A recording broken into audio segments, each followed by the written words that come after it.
ભાવનગર મહાનગરપાલિકા હદમાં આવેલ ગુજરાત હાઉસિંગ બોર્ડમાં જર્જરિત ઇમારતો ખાલી કરવા મહાનગરપાલિકા દ્વારા નળ, ડ્રેનેજ અને લાઇટના કનેક્શનો કાપતા 200 જેટલી મહિલાઓનું ડેલિગેશન કોર્પોરેશન રજૂઆત કરવા માટે પહોંચ્યું.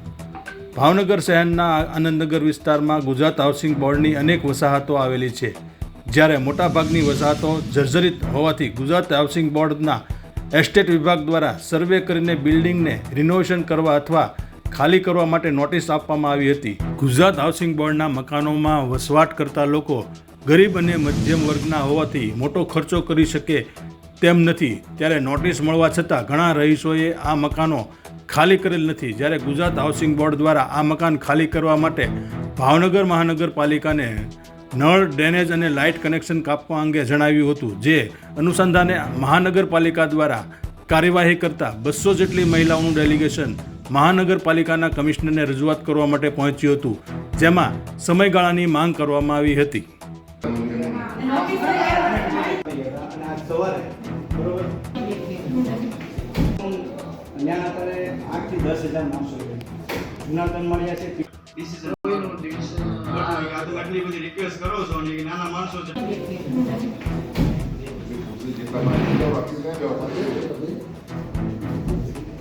બોલો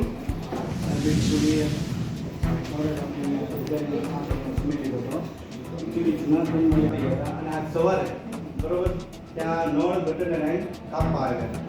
મારે વાત થઈ સાહેબ સાથે હતી કે આટલા બધી ફોન ઉધી ગયા તાત્કાલિક તમે આવો રહે બરોબર, કેમ કે ત્યાં સાહેબ 8 થી 10 માણસો છે. અત્યારે તમે નળ બટન એટલે તમારી તમને એક રિક્વેસ્ટ એ છે કે સાહેબ એ લોકોને કમસે કમ તમે થોડોક ટાઈમ આપો તો હું કાંઈ તમે કહો તો સાહેબ એ લોકો રિનોવેશન કરે.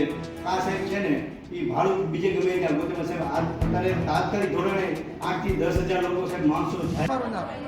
મિત્તલબેન સંજયભાઈ શેઠ આનંદનગરથી આવું છું, જૂના 3 માળિયા.